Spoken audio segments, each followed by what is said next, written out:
গাইতে ধরো ধরো বৈষ্ণবীর চরণ ধরো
এই যে ভাইরা বৈষ্ণবের সঙ্গ পেলে কি হয় জানেন? একটুখানি বলবো, ছোট্ট করে একটুখানি। যেদিন বৃন্দাবনে ভগবান শ্রীকৃষ্ণের আবির্ভাব হয়েছিল আপনারা জানেন, বৃন্দাবনে যেদিন ভগবান শ্রীকৃষ্ণের আবির্ভাব হয়েছিল মনে আছে তো? সেই জন্মাষ্টমী পিতা বসুদেব গভীর রজনীতে সেই মাথায় করে নিয়ে কৃষ্ণকে রেখে এসেছিল কোথায়? কোথায়? নন্দালয়ে। যখন নন্দালয়ে রজনীতে রাত্রের অন্ধকারে রেখে এলো,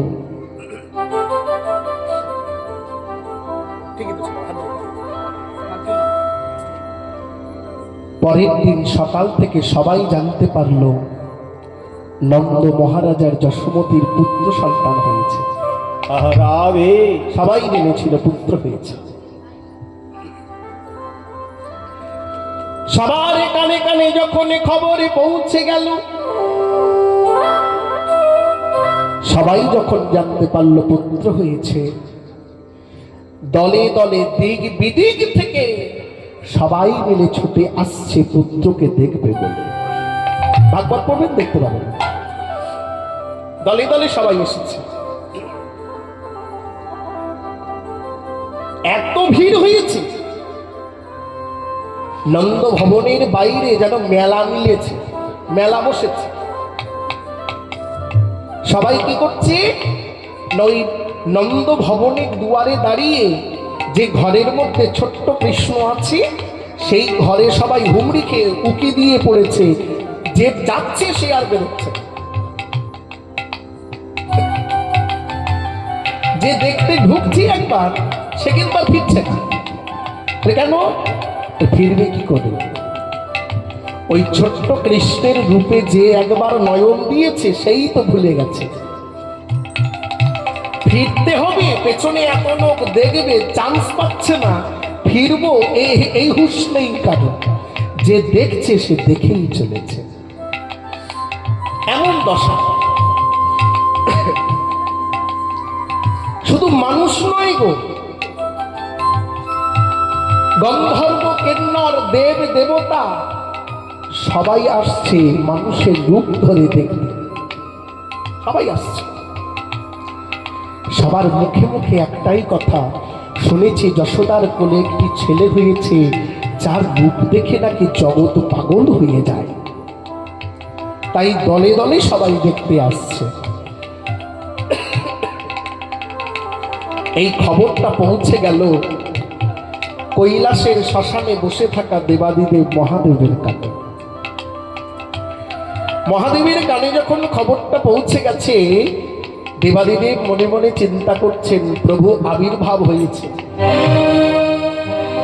বৃন্দাবনে কৃষ্ণের আবির্ভাব হয়েছে, সবাই দলে দলে দেখতে চলেছে। আমিও যাব, শুধু আমি একা যাব নয়, আমার পার্বতীকেও নিয়ে যাব। এই বলে দেবাদিদেব শঙ্কর ভোলানাথ মহেশ্বর কৈলাস ছেড়ে ঘরে ফিরে এসেছে। শ্মশান থেকে ঘরে ফিরে এসে পার্বতী মাকে ডাক দিয়েছে, পার্বতী শুনেছ পার্বতী, বৃন্দাবনী নন্দ রাজার নাকি পুত্র হয়েছে, আর সে পুত্র আর কেউ নয়, জগৎ বৈকুণ্ঠপতি সাক্ষাৎ ভগবান। পার্বতী তাকে দেখবার জন্য দিক বিদিক থেকে জনে জনে সকলেই নাকি এসেছে। এমন রূপ তিনি ধরেছে যে রূপের আলোয় 10 দিক আলোয় আলোকৃত হয়েছে। পার্বতী বলি, আমি তো যাব, তুমি কি যাবে? পার্বতী বলছে, হেই মা, আমি আবার যাব না। তুমি যদি সঙ্গে যাও আমি তোমার সঙ্গে, আর তুমি যদি যাও আমি তোমার সঙ্গে যাব। পার্বতী মা প্রস্তুত হয়ে নিয়েছে। কার্তিক গণেশ বলছে, আমরাও যাব। একেবারে সপরিবারে দেবাদিদেব মহাদেব নন্দ মহারাজের দুয়ারে এসে দাঁড়িয়েছে। দুয়ারে এসে দাঁড়িয়েছে তো বটে, কিন্তু দেখবে কি করে? এই যে এত মানুষের লাইন পড়েছে, রেশন দোকানেও এত ভিড় হয় না, এত লাইন পড়েছে। দেবাদিদেব মহাদেব মনে মনে চিন্তা করছে, বাপরে, এ লাইন কবে ফুরাবে আর কবে গোবিন্দকে দেখব? 3 দিন 3টে রাত্রি কেটে গেল, লাইনে দাঁড়িয়েই আছে, কিন্তু দর্শন হলো না, দেখা হলো না। 3টে রাত কেটে গেছে, দেখা যখন হলো না, মহাদেব পার্বতী মাকে বলছে, চলো পার্বতী, কৈলাসে ফিরে যাই। হ্যাঁ, চলো ফিরে যাই। এতদিন তো 3 দিন তো কেটে গেল, দেখা যখন হলো না, এখন ফিরে যাই। এই ভিড় যেদিন কমবে সেদিন আসবে, যেদিন ভিড়টা কমবে সেদিন এসে দেখে যাব, চলো ফিরে যাই। তাই পার্বতী মাকে সঙ্গে নিয়ে মহাদেব ফিরে গেলেন কৈলাসে। দেখা হলো না। যখন বেশ কিছু দিন কেটে গেছে, মহাদেব মনে মনে চিন্তা করছে, এবার নিশ্চয়ই ফাঁকা হয়েছে, ফাঁকা হয়েছে। এতগুলো দিন তো কেটে গেছে, নিশ্চয়ই ভিড় কমে গেছে, তাহলে এবার তো অবশ্যই একবার যাওয়া দরকার, দেখতে হবে। তাই কাজ করব, এখনই সপরিবার সঙ্গে নেব না, সবাইকে এখনই নেব না, আগে গিয়ে আমি যাব, আমি গিয়ে আগে দেখে আসবো, লাইন যদি ভিড় যদি কমে যায় তবে এসে ওদের নিয়ে। তাই মহাদেবী পার্বতী মাকে গিয়ে বলছে, পার্বতী, তাহলে আমি আগে যাই, ঘুরে আসি। পার্বতী মা বলছে, হ্যাঁ যাও, ঘুরে এসো। দেবাদিদেব যেমনি যাবে বলে যাত্রা করেছে, মা পেছন ডাক দিয়েছে, দাঁড়াও। বলি, যাও বলেছি বলে তো চললে, দেখেছো তোমার পরনে কি পোশাক আছে? দেখেছো? এই পোশাক পরে যাবে নাকি? এই যে মহাদেবের পরনে কি আছে? হ্যাঁ,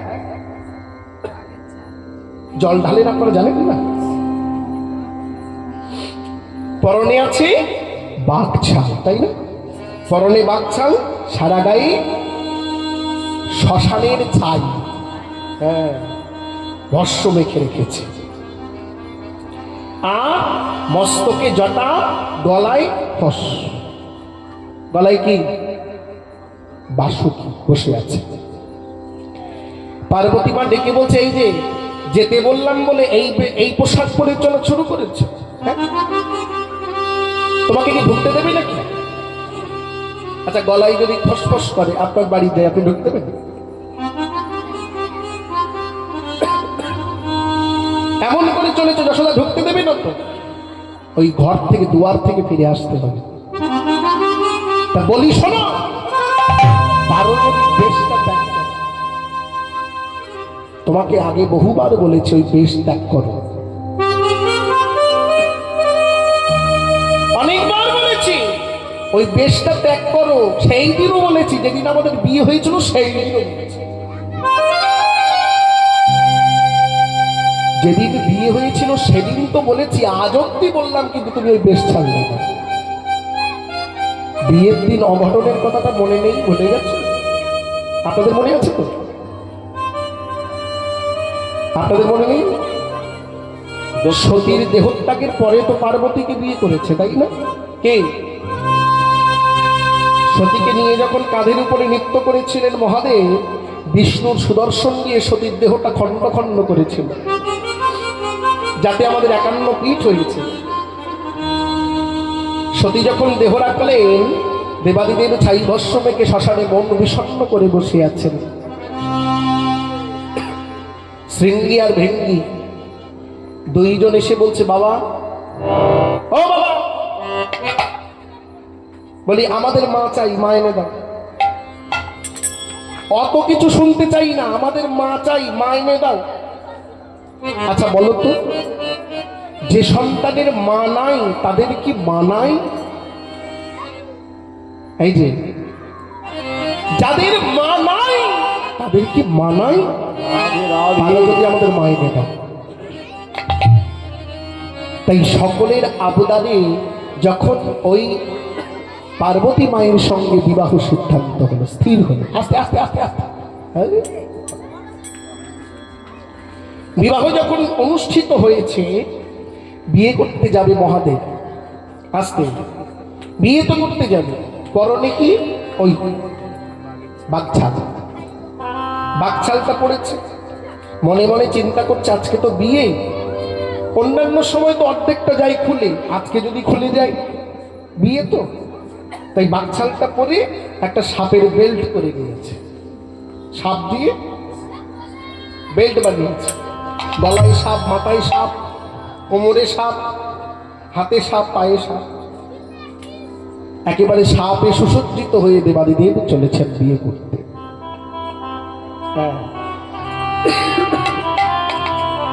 নারদ মুনি এসে ডেকে বলছে, মামা, বাহ, আজ তো তোমার বেশটা, পোশাকটা সুন্দর বানিয়েছে। হ্যাঁ, একেবারে সারা গায়ে হাত পায়ে ফসফস করছে, সাপের পোশাক পরে বিয়ে করতে যাচ্ছে। নারদ মুনি মনে মনে চিন্তা করছেন, আমার মামা সারাদিন শ্মশানে বসে গায়ে সারেগামা, আজকে চলেছে বিয়ে করতে। যদি কোনো অঘটন না ঘটাই তবে কি ভালো লাগে? কে অঘটন একটু না ঘটাই দিলে কেমন নিরামিষ নিরামিষ মনে হচ্ছে। তা কি করেছেন? পার্বতী মায়ের কাছে গিয়েছেন, মেনকা দেবী, পার্বতীর মা মেনকা। মেনকা দেবীর কাছে গিয়ে বলছে, শোনো, জামাই আসবে কিছুক্ষণ পরে, গোধূলি লগ্নে গিয়ে। তাহলে জামাই যখন আসবে, তুমি তো জামাই বরণ করতে যাবে। তবে বলি শোনো, জামাই যখন বরণ করতে যাবে, জামাইয়ের মঙ্গলের জন্য ওই বরণ ডালার মধ্যে ঈশান মূলের শিকড় নিয়ে যাবে। রাধে রাধে। মায়েরা জানেন তো ঈশান মূলের শিকড়ে কি হয়? কি হয় বাপু, আমিও সব জানি। যেমনি বলা, জামাইয়ের মঙ্গল হবে। শাশুড়ি কোন শাশুড়ি মঙ্গল না চাই? জামাইয়ের মঙ্গল। নারদ দুই একটা নিতে বলেছে, জামাইয়ের বেশি মঙ্গল করতে মা এক গোছা নিয়েছে। আর যেমনি দেবাদিদেব মহাদেব একেবারে দুয়ারে এসে দাঁড়িয়েছেন, মেনকা দেবী বরণডালা সাজিয়ে বরণ করতে যাচ্ছেন। যেমনি বরণডালা নিয়ে বরণ করতে যাচ্ছেন, ওই বরণডালায় রয়েছে ঈশান মূলের শিকড়, আর সারা গায়ে মহাদেবের সাপ কাচানো। যত বরণডালা কাছে আসে, সাপগুলো তত ফসফস করে, সাপগুলো তত নড়ে চড়ে বসছে, ফসফস করছে। ঈশান মূলের শিকড় থাকলে সাপ যেতে পারে না, থাকতে পারে না। এখন যত কাছে আসছে, ওই মাথার উপরে যিনি বসে রয়েছে, সে একেবারে পাক খেতে খেতে নেমে চলে গেছে, থাকতে না পেরে। কিছুক্ষণ পরে গলার মধ্যে যে বসে আছে, সেও থাকতে না পেরে নেমে গেছে। এবার আরো যত কাছে এসেছে, কোমরে যেজন পেঁচানো, সেই জন্য এবার মোড়ামুড়ি করছে। ঈশান মনে শিকড় এসছে গেছে, এই কোমরে যেজন পেঁচানো এবার সেও খুলে নামতে গেছে।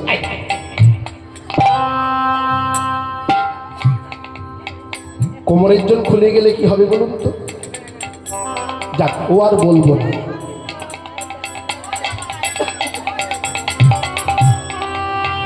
তাহলে পার্বতী মা ডেকে আস্তে আস্তে আস্তে পার্বতী মা ডেকে বলছেন, বসুন বসুন বসুন। কি হলো? পার্বতী মা ডেকে বলছে, এই যে আস্তে, তোমাকে যে সেই দিন থেকে নিষেধ করেছে ওই বেশটাকে ত্যাগ করো, তুমি শুনতে পাও না? সেদিন যে এত বড় একটা অঘটন ঘটছিল তাতেও তোমার হুঁশ হয়নি? হ্যাঁ, এখনো বলি বেশটাকে ত্যাগ করো, পারো যদি, দর্শন যদি করতে চাও। হ্যাঁ, যেমনি পার্বতী মা বলে দিয়েছেন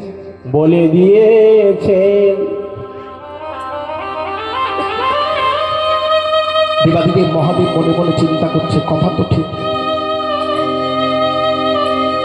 এমনি করে গেলে যে দশমতী মা আমায় ঢুকতেই দেবে না। এই পোশাক তোমাকে পরিবর্তন করতেই হবে। তাই কি করলে? পরনের বাকছালটা খুলে ফেলে যোগীরাজের বেশ ধরলেন। যোগীরাজের বেশ ধরেছে, গলার মধ্যে বসে আছে বাসুকি, গলায় পেঁচানো। মহাদেব যেমনি যোগীরাজের বেশ ধরেছেন, এবার চিন্তা করছেন যোগীরাজ সেজেছি, ওই বাসুকি তো নামাতে হবে, সাপ তো খুলতে হবে। যশোদা ঢুকতে দেবে সাপ দেখলে? তাই যেমনি বাসুকিকে নামাতে যাচ্ছেন, যতবার বাসুকিকে খুলছে গলার বাসুকি তত মহাদেবের গলাটা জড়িয়ে ধরছে। যতবার মহাদেব গলা থেকে বাসুকি নামাতে যায়,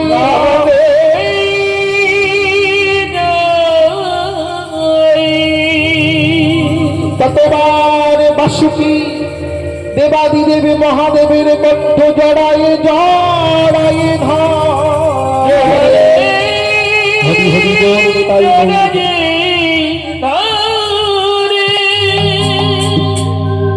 প্রভু, এ তুমি কি করছো? গলায় পেঁচানো ওই সাপটি মহাদেবের কানের কাছে মুখটা নিয়ে এসে বলছে, প্রভু তুমি কি করছো? তুমি কি করছো?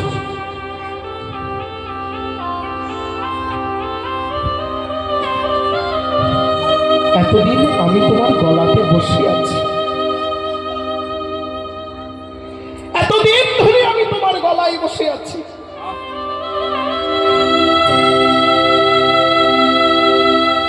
কোনদিন তুমি আমাকে তোমার কণ্ঠ ছাড়া করোনি, আর আমিও কোনদিন তোমার কণ্ঠ ছাড়া হইনি। কিন্তু আজ তুমি যাচ্ছ কৃষ্ণ দর্শন করতে, গোবিন্দ দর্শন, আর এমন একটি শুভ দিনে তুমি আমাকে তোমার গলা থেকে নামিয়ে দিচ্ছ। ও প্রভু, আমি যে এতকাল আমার তোমার গলাতে বসে আছি, আজকের দিনটা দেখবো বলে।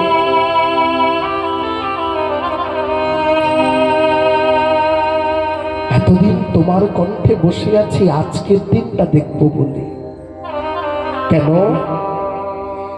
না, সাধুগুরু বৈষ্ণবের মুখে শুনেছি, বৈষ্ণবের সঙ্গ করিতে করিতে একদিন না একদিন ভগবানের দেখা পাওয়া যায়। রাধে রাধে। এতদিন তোমার মতো বৈষ্ণবের সঙ্গ করার ফল তো আমি আজকে পাব। আজ আমি কৃষ্ণের দেখা পাব, কিন্তু কেন তুমি আজ তোমার সঙ্গ ছাড়া করে দিয়ে যাচ্ছ? বলো কেন? প্রভু, তোমার চরণে ধরে বিনতি করি, আজ তুমি আমায় তোমার সঙ্গ ছাড়া করো না, তোমার সঙ্গে নিয়ে চলো। পারলেন না। দেবাদিদেব মহাদেব পারলেন না গলা থেকে সাপটাকে নামিয়ে দিতে, পারলেন না। কি করলেন? মনে মনে চিন্তা করলেন, মাথার জটাটা খুলে দেব। বুঝতে পারছেন? মাথায় জটাটা আছে, জটাটা খুলে দেব, জটাটা খুলে ভালো করে এলিয়ে দেব। আর বাসুকিকে ডেকে বলছে, বাসুকি মাথার জটা খুলে দিলে তুমি ওই জটার আড়ালে মুখটা লুকিয়ে রেখো। আস্তে আস্তে এদিকে কথা উঠছে।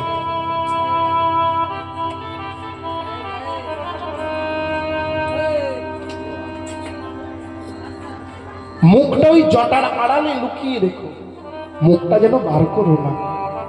যদি তুমি আছো বুঝতে পারি যশোমতী ঢুকতে দেবে না। তাই কি করলেন?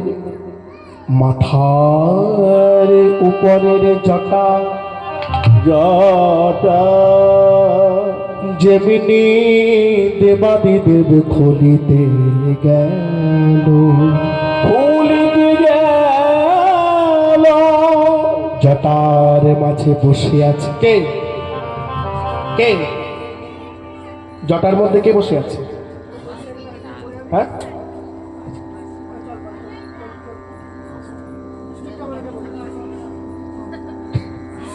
মহাদেবের জটায় কে বসে আছে?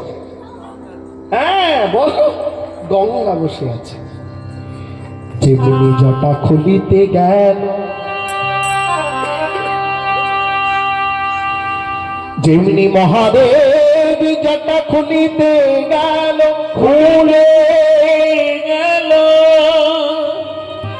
জটায় বসে থাকা গঙ্গা চিৎকার কইল, প্রভু তুমি জটা খুলো না, আমি যে পড়ে যা, পড়ে যা।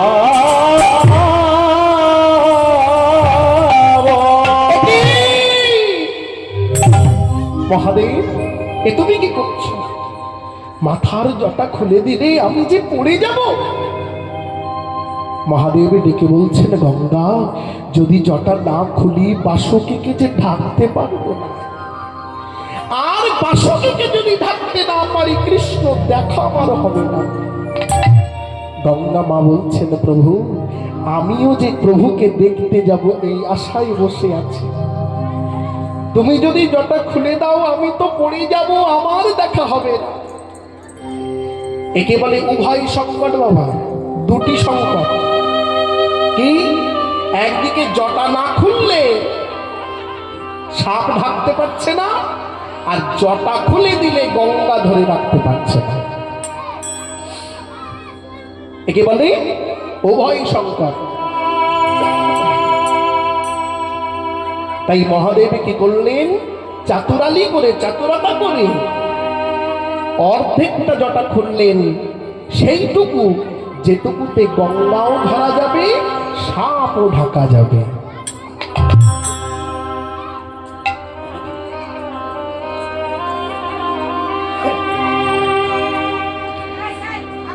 সেইটুকু জটা খুললেন যাতে গঙ্গাও ধরা থাকে, সাপও ঢাকা যাবে। এমন করে যোগীরাজের বেশ ধরে এবার দেবাদিদেব মহাদেব এসে উপনীত হয়েছে। এসে উপনীত হয়েছে কোথায়? নন্দ মহারাজের ভবন দুয়ারের কাছে।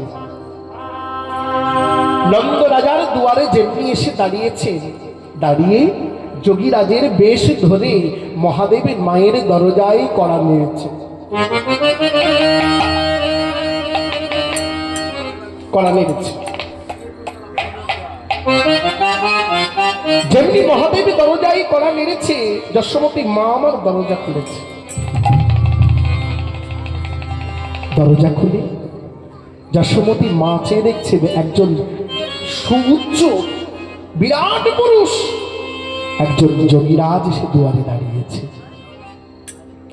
যোগীরাজকে দর্শন করে যশোমতী মা আমার সুন্দর করে প্রণাম করেছে। হে যোগীরাজ, আপনি আমার প্রণাম গ্রহণ করুন। বলুন আপনার জন্য আমি কি করতে পারি? যোগীরাজ বেশে মহাদেব মৃদু হেসে বলছেন, মা গো আমি দূর থেকে আসছি, শুনেছি তোমার ঘরে নাকি সুন্দর একটি পুত্রের জন্ম হয়েছে, যাকে দেখবার জন্য দলে দলে নাকি এতদিন ধরে মানুষ ভিড় করেছে। আজ এসে দেখলাম ভিড় কমে গেছে, কেউ নাই, আমি একা। তাই বলি অনেক দূর থেকে তোমার ওই ছোট্ট ছেলেটিকে দেখবার জন্য এসেছি, একবার তোমার ওই ছেলেটাকে দেখাও না, একবার দেখাও না গো। যশোবতী মা বলছে হ্যাঁ হ্যাঁ, এত মানুষ তো দেখে গেল, আপনি কেন দেখবেন না? নিশ্চয়ই দেখাবো, আসুন ভিতরে আসুন। এই বলে মা যেমনি ভিতরে আসতে বলেছেন, দেবাদিদেব যেমনি চৌকাঠে পা বাড়িয়েছে, যেমনি পাটা দিয়েছে চৌকাঠে দিতে যাবে, মা চিৎকার করে উঠে, কি হলো? বলি কি যেন শুনতে পেলাম,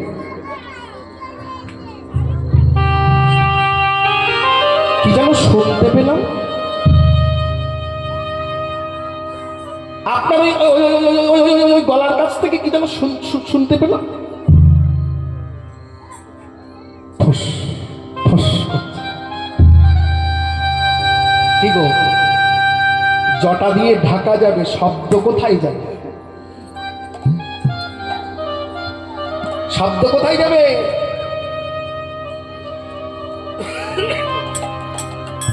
দেখেছেন বৌমা শাশুড়িকে শ্বশুরকে ভাত দিতে গেছে, অন্ন দিচ্ছে, খেতে দিচ্ছে।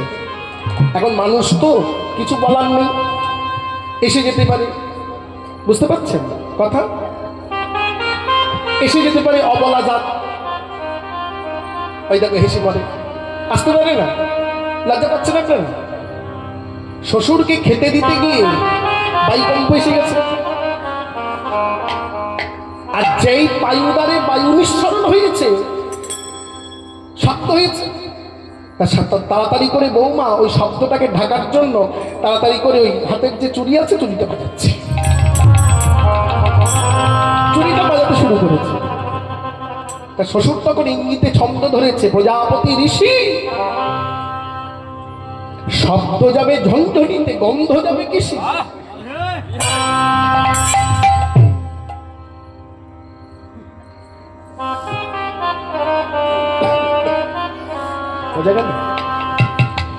সাপটাকে ঢেকেছে জটা খুলি, জটা দিয়ে সাপটাকে ঢেকেছে, শব্দ ওই যে ফোঁস, মা শুনতে পেয়েছে,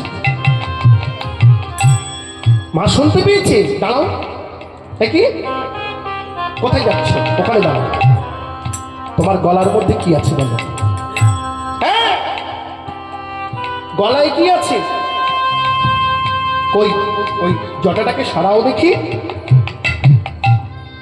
যেমনি মা বলেছেন জটাটাকে সরাও দেখি, দেবাদিদেব মনে মনে চিন্তা করছে, হাই হাই প্রভু, এ তোমার কইলি না,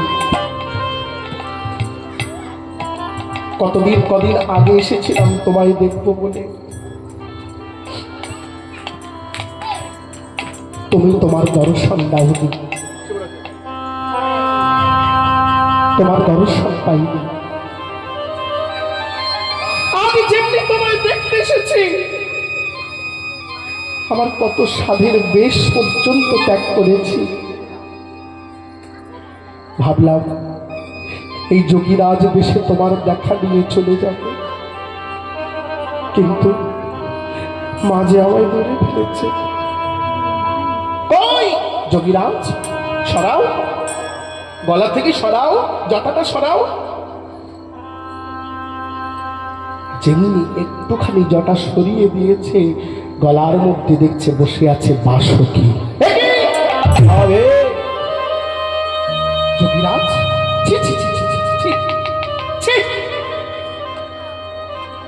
গলার মধ্যে এমন করে সাপ জড়িয়ে তুমি ওই নবজাত ছোট্ট শিশুকে দেখতে এসেছো?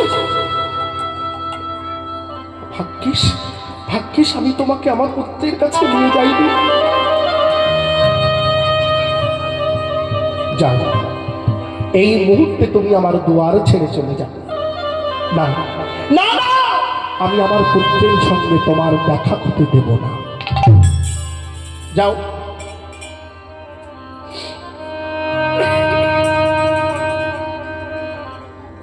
মা কিছুতেই দুয়ারে ঢুকতে দিলেন না। মহাদেব বিষণ্ণ বদনে ধীরে ধীরে মায়ের দ্বার ছেড়ে বাহিরে একটি বটবৃক্ষের নিচে বসে আছেন। উঠানে উঠানে একটি বটবৃক্ষের নিচে বসে আছে। বসে বসে নয়ন জলে মহাদেব বুক ভাষা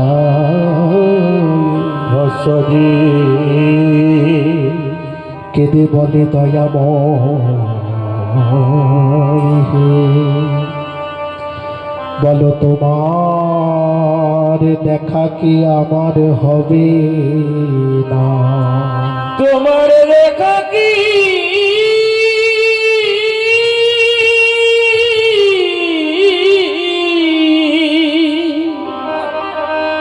হবে না, হবে না।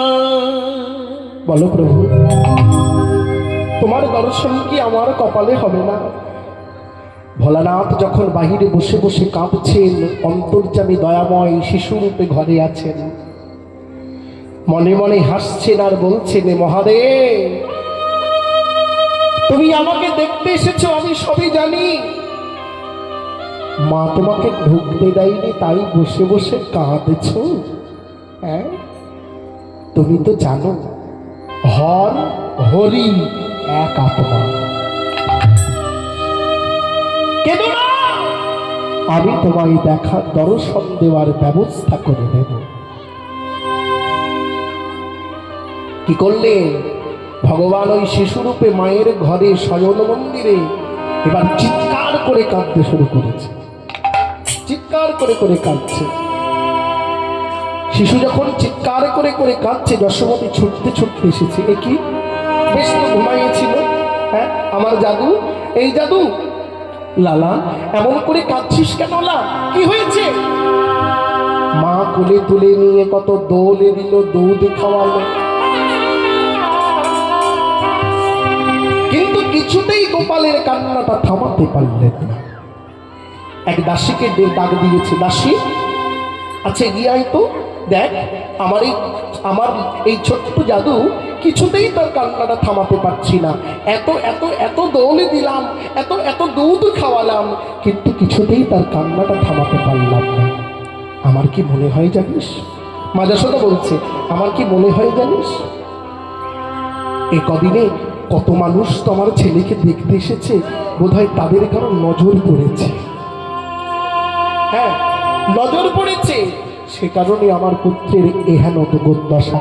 হ্যাঁ, একটু ঝাড়ানোর যদি ব্যবস্থা করা যায়, ঝাড়ানো, তোমরা ঝাড়াও না ভয় পেলে, একটু একটু যদি ঝাড়ানোর ব্যবস্থা করা যেত বোধহয় ভালো হতো। হ্যাঁ, এই দাসী, এই তুই কি জানিস এই এই বৃন্দাবনে ঝাড়াতে জানে কে? দেখ না ও দাসী, একটু যেয়ে দেখ না, এই বৃন্দাবনে কেউ কি ঝাড়াতে জানে? দাসী কি করলে জানো? মা যশোমতীর কথা শুনে এবার ভবনের বাহিরে এসে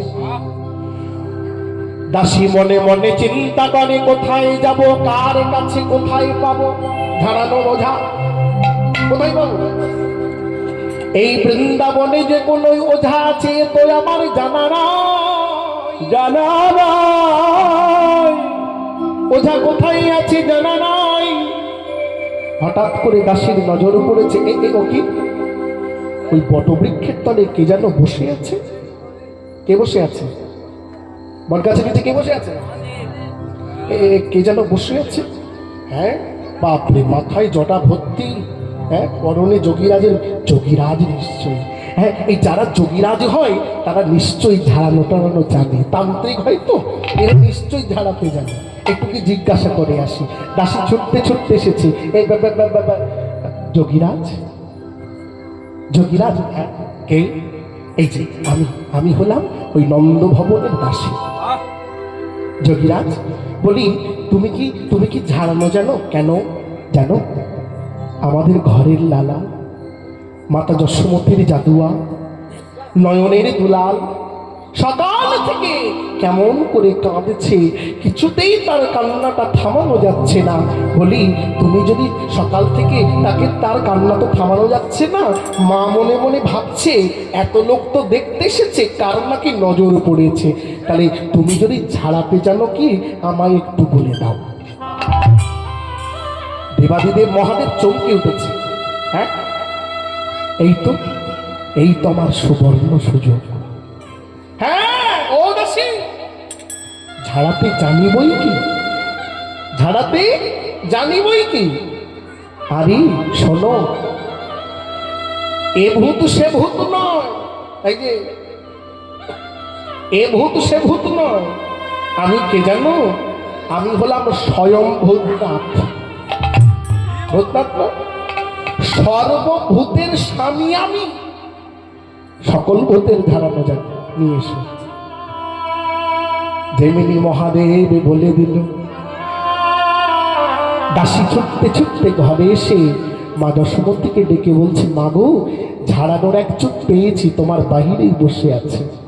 হ্যাঁ, বাইরে বসে আছে। ও দাসী, তুই জানিস না ওই যোগীরাজ তো? বলে হ্যাঁ। বলে তুই জানিস না ওর গলায় সাপ রয়েছে, ওর গলায় সাপ আছে। দাসী বলছে তা তো জানি না, কিন্তু আমি যখন জিজ্ঞাসা করলাম সে ঝাড়াতে পারে কিনা, বললো হ্যাঁ জানি। ও মা, এক কাজ করো, তোমার জাদুয়া তো থামছে না, এক কাজ করো, তুমি জাদুয়াকে কোলে তুলে নিয়ে একটু আড়াল করে ঢেকে ঢুকে তুমি দূরে গিয়ে দাঁড়াও। ওই যোগীরাজের একটু দূরে গিয়ে দাঁড়াও, যোগীরাজকে বলো একটু দূর থেকে ঝাড়িয়ে দিতে, যাক তাহলেই তো হলো। যেমনি বলে দিয়েছে, মা যশোমতী ছোট্ট গোপালকে কোলের মধ্যে নিয়েছে। ছোট্ট গোপালকে কোলের মধ্যে নিয়ে যোগীরাজের কাছে গিয়ে দাঁড়িয়েছে। যোগীরাজ, মা, এই যে বলি, শোনো শোনো, শুনলাম তুমি নাকি ঝাড়াতে জানো, তাই আমার পুত্রকে নিয়ে এসেছি, তোমায় দেখাতে না, তোমাকে দেখাতে আনিনি, ঝাড়াতে এনেছি। তবে বলি শোনো, তোমার গলায় তো সাপ রয়েছে, তুমি ওখানে দাঁড়াও, আমি এখানে দাঁড়ালাম। বলি এই এই আড়াল করে দাঁড়িয়েছে, এই এখান থেকে ওখান থেকে ফু দাও, এখানে ঝাড়ানো হয়ে যাবে। দাও, ওখান থেকে ঝাড়িয়ে ফু দাও। দেবাদিদেব দেখছে মা এমন করে আড়াল করে দাঁড়িয়েছে, ছাতা দেখতেও পাচ্ছে। একটু মুখখানা দেখলেই তো আশাটা মিটে যায়, কিন্তু দেখাও যাচ্ছে না, মা এমন করে ধরে দাঁড়িয়েছে, দেখা যাচ্ছে না, আশ মিটছে না। দেবাদিদেব মহাদেব ডাক দিয়ে বলেছেন, মা গো শোনো, আমার ঝাড়ানোর একটা নিয়ম আছে, কোনো সন্তানকে ঝাড়াতে গেলে মা যদি কোলে ধরে তবে ঝাড়ানো মধ্যে কাজ হবে না, কাজ হবে না। আমার মন্ত্র দিয়ে যদি ঝাড়াতে চাও তবে তোমার পুত্রকে মাটিতে শোয়াইয়ে দাও, দাও দাও, তোমার পুত্রকে মাটিতে শোয়াইয়ে দাও। মা যদি পুত্রকে ধরে থাকে তবে আমার মন্ত্র কাজ করবে না, কাজ করবে না। মা বলছে, যোগীরাজ, শুইয়ে আমি দিতেই পারতাম, কিন্তু কথা দাও আমি মাটিতে শুইয়ে দেব, তুমি বেশি কাছে যাবে না, গলায় তো খোস, কথা দাও তুমি বেশি কাছে যাবে না। বলে হ্যাঁ, আমি কথা দিলাম, আমি বেশি কাছে যাব না, তুমি মাটিতে শুইয়ে দাও। যেমনি মা আমার মাটিতে শুইয়ে দিয়ে একটু দূরে গিয়ে দাঁড়িয়েছে, দেবাদিদেব মহাদেব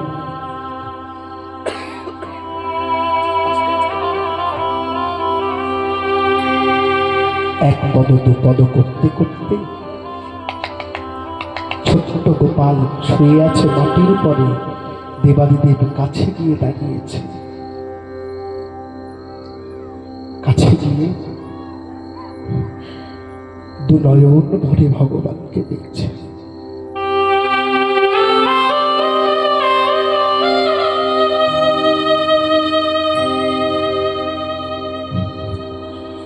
দু নয়ন ভরে কৃষ্ণকে দর্শন করে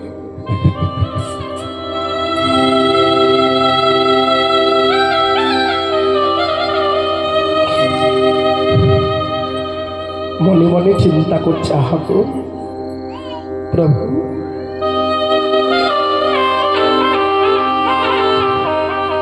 গোলক বৈকুণ্ঠের মাটিতে তোমায় আমি দেখেছি এক রূপে, আজ তোমায় দেখলাম নর বপু রূপে, মনুষ্য রূপে। জানো দয়াময়, আজ যে রূপে তোমায় দেখলাম,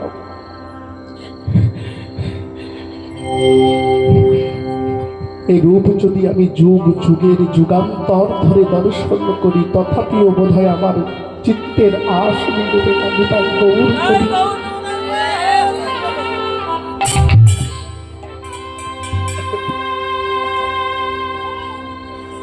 যুগ যুগ ধরে যদি দর্শন করি, তথাপিও আশ মিলবে না।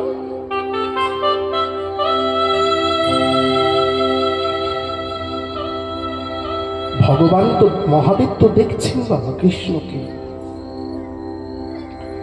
মাথার উপর থেকে সাক্ষাৎ দেবী গঙ্গা, সেও দেখছেন ভগবানকে। আর যাকে নিয়ে এত বাধা, সেই গলায় বসে থাকা বাসুকি জটার ফাঁক দিয়ে নয়ন ভরে কৃষ্ণকে দর্শন করছে, নয়ন ভরে কৃষ্ণকে দেখছেন, আর মনে মনে আনন্দে আনন্দিত হয়ে বলছেন, পেয়েছি, আমি পেয়েছি, পেয়েছি এতদিন বৈষ্ণব সঙ্গ করার ফল পেয়েছি, বৈষ্ণব সঙ্গ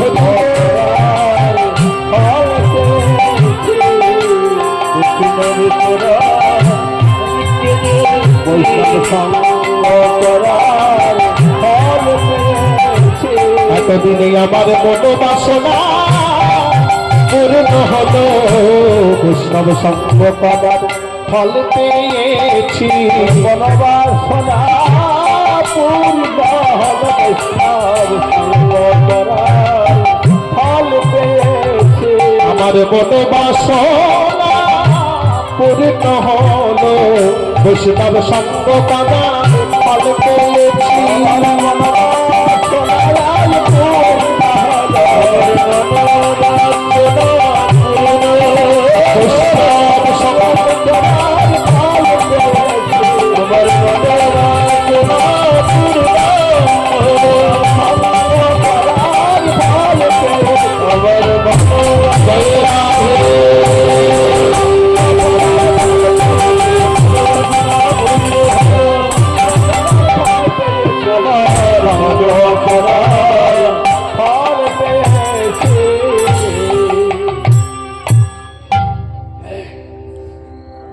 তাহলে বৈষ্ণব সঙ্গের ফল, যে প্রসঙ্গে ছিলাম আমরা, হ্যাঁ, পাখিতে যে নাম লওয়াইলে লয়, সারি